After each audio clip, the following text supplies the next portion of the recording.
Hey everyone, welcome back. This evening I am going to use a razor that's on loan to me as well. I have quite a few on loan currently, and that is this. I believe this is a Yaki scalloped head, cool looking handle. On the base plate, it has DS-D.8, then made in China, the number of 88842. I don't know much about this razor, to be all honest. I was talking to Charles, and he had a couple of things that I was letting him use, and he's like, "Hey, you want to try this razor?" And I also have the katana, so I need to use these as well. And I haven't used this. I've had this for about a week at this point, and I haven't used it yet. Sorry, Charles. So since it is the first time using this razor, I'm going with wonderful WSP. This one's Cooling Barbershop. Now, this one was a limited release last year in the cooling portion. Now, the Barbershop is just one of their standard offerings, and it's a phenomenal barbershop. Have that whipped up here in the Captain's Choice Copper Bowl. The brush is the vintage number 4, old school SmilezforMilez. Pre-coin. This has a tuxedo knot. Going about 24 hours worth of growth. I don't know much. Like I said, I don't know much about this razor. It looks like it's going to be fairly mild. We'll see how efficient it is. That point, or that 8 on there, I'm wondering if that's talking about in referencing the blade gap.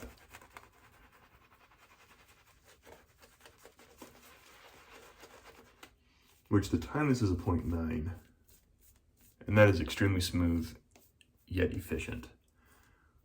So you don't need a lot of blade feel to get a good shave. I just like blade feel when done right.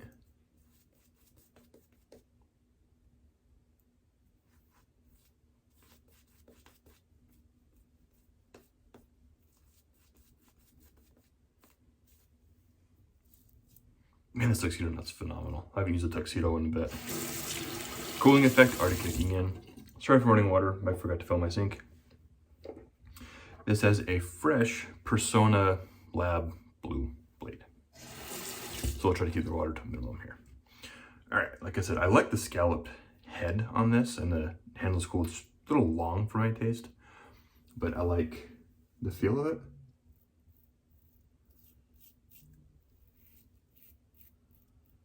Definitely on the mild side so far, from what I can tell.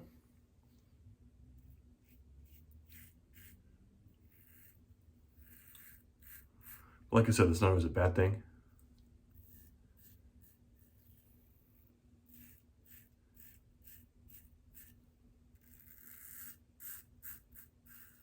Decent audio feedback. Yeah, and it is efficient. It's taken off. Taking her down pretty easily. So it is smooth, not a lot of blade feel, decent little bend to the blade there. Not sure if you can see the DS. Is that upside down? No. The DS, and that lighting's awful. But yeah, DS-D.9. 0.8. I'll try to find this and put a link below.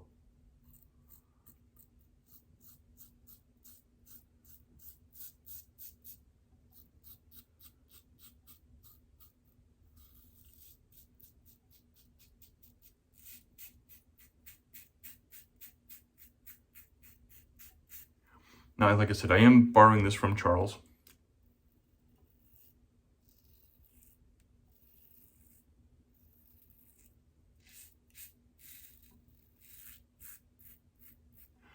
And I believe he did a video on this as well.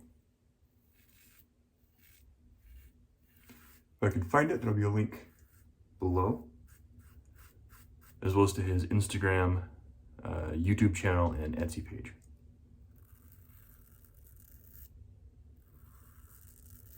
Though school getting ready to start, not sure how many brushes will be turning out.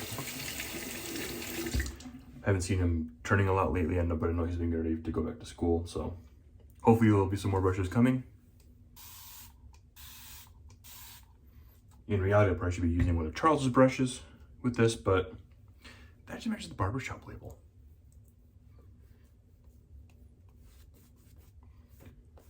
And the previous week, I've been using Charles's DNA brush that's also on loan. I've been using that almost extensively all week long. Almost exclusively, almost all week long.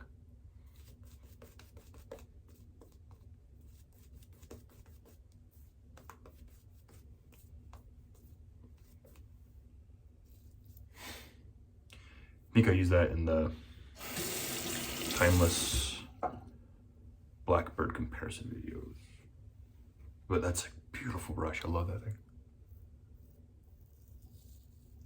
Anyway.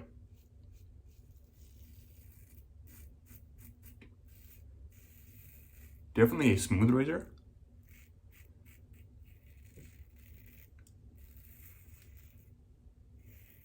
Like I said, not a lot of blade feel. Almost none, basically.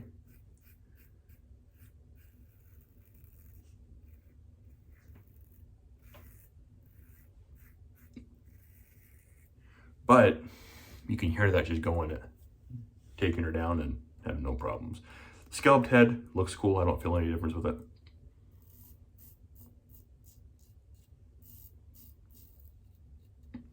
Compared to like a traditional style head. Cool factor, definitely the scallop.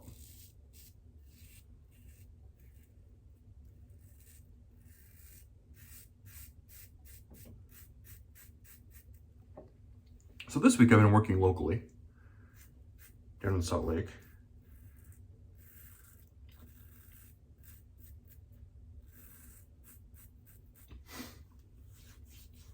And today I left the house at a time where I thought, most people for rush hour should be good. Like I shouldn't hit a lot of traffic. When I was going in there last month for software testing, I left around the same time as I left this morning and got to the facility in about 45 minutes. Today, it took about an hour and 5 to get there. Construction, traffic. The hospital is up right by the University of Utah. And I didn't realize that they had started classes. So now I have all the students in school. Roads under construction. I passed the federal courthouse. They're back in session, doing things in person now. Of course, it's Utah and I-15 and more months, so you know it's construction season. I-15 is always under construction.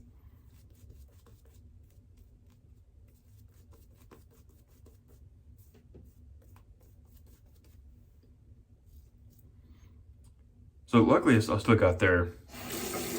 Maybe just like 5 minutes later than what I was wanting to get there. So not a huge deal. But I got there later than I anticipated. So today, I'm like, all right, you know, everyone's using the software. The software is being used. Those that are using it currently, or they're on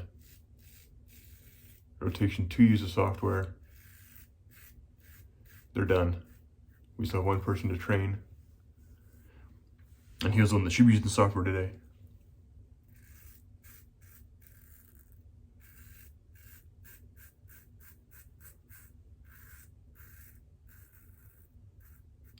So I think by the time I left, I got to my car and started driving home, I still should beat rush hour traffic. I think by the time I got to the car, it was like 4:15.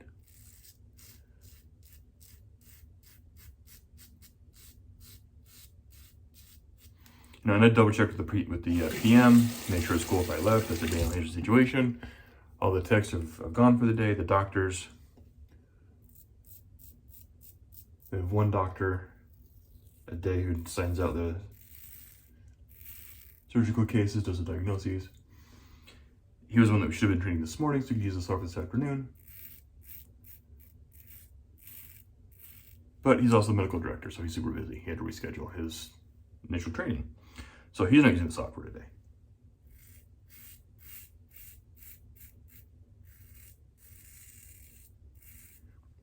And I knew with traffic, it'd take me a little bit to get home. So I got the okay to leave a little bit early.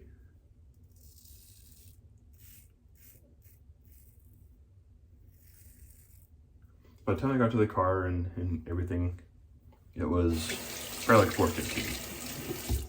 And I'm driving down the main road to get, it's a straight shot. Once you hit this one road, just go straight down. I can hit an on-ramp and hit the freeway and head that way and head home.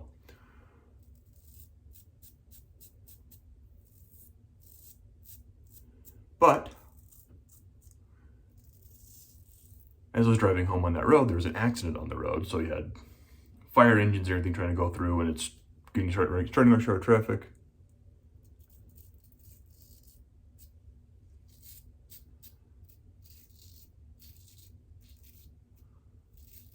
I was in the right-hand lane, and I could see what was going on up ahead. So I was like, nah, I'm just gonna turn here and meander my way to the freeway.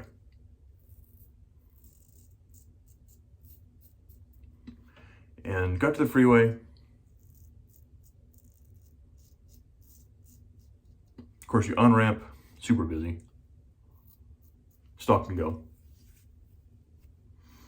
And finally leave the Salt Lake area, heading northbound, get up to speed a little bit, and then stop and go next town, or 2 towns down.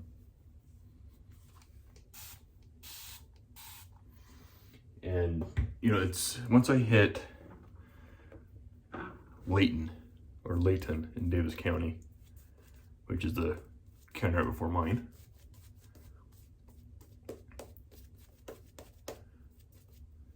it was stop and go. Basically, once I hit Kaysville, which is normally it's like a 15-minute drive from my house, 15-20 minutes by the freeway. So normally from this facility to my house, without much traffic, it takes about 45 minutes. Generally speaking, that's if I don't hit a lot of traffic. Today, coming home, took an hour and a half. Oh, a little power on the phone. So hour and a half drive to go about 40 miles. Because Utah, we have I-15 that goes north and south. And that's pretty much it.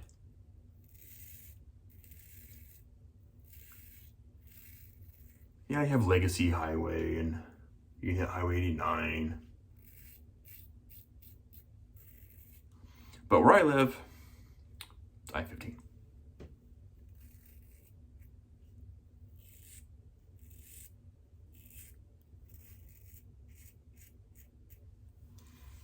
So I left at 4:15-ish, got home at 5:30.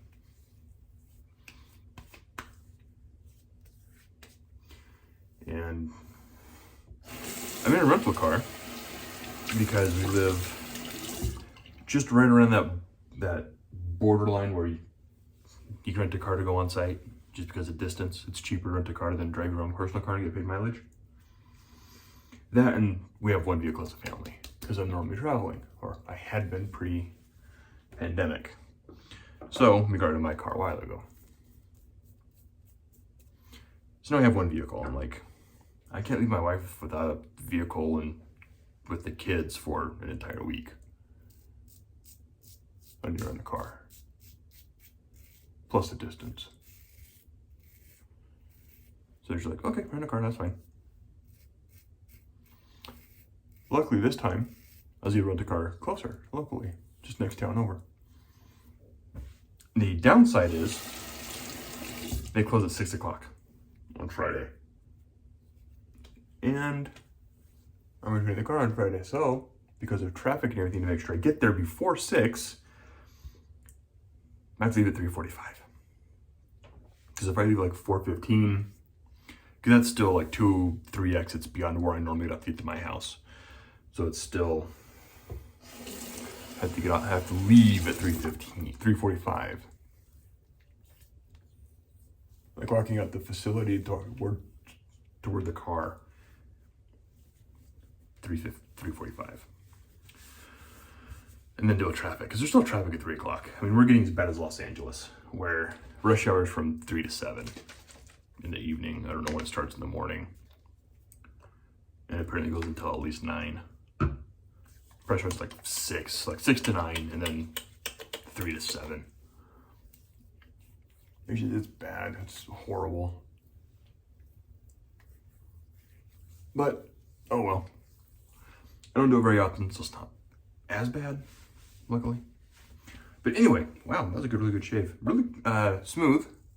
There's still some spots here that could be closer. Not the closest in these areas here. I know I already put the witch hazel there. My bad. So overall, first impressions, very smooth razor. Definitely comfortable. Efficient. Definitely one I would check out if you like smoother shaves. I'd say it's the shave reminding me of using a tech. If you've used a Gillette Tech, or even to some extent the Game Changer by Razorrock. Kind of like that. Efficient, smooth, minimal, almost no blade feel whatsoever. Definitely a nice razor. Handle, for my personal taste, a little bit too long. They could have cut it right there. Would have been fine. Well, compared to the Game Changer, you can see it's longer.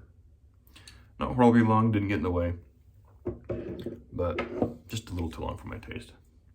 Anyway, the Yaki, I think it's Yaki, DS-D.8. Not a bad razor. I like the looks. I like that scalloped head. It does look really cool. Anyway, that'll do it for me this evening, guys. I hope you all are having a fantastic day, night, weekend, whenever did you watch the video. Anyway, thanks again for the support, and I'll catch y'all next time.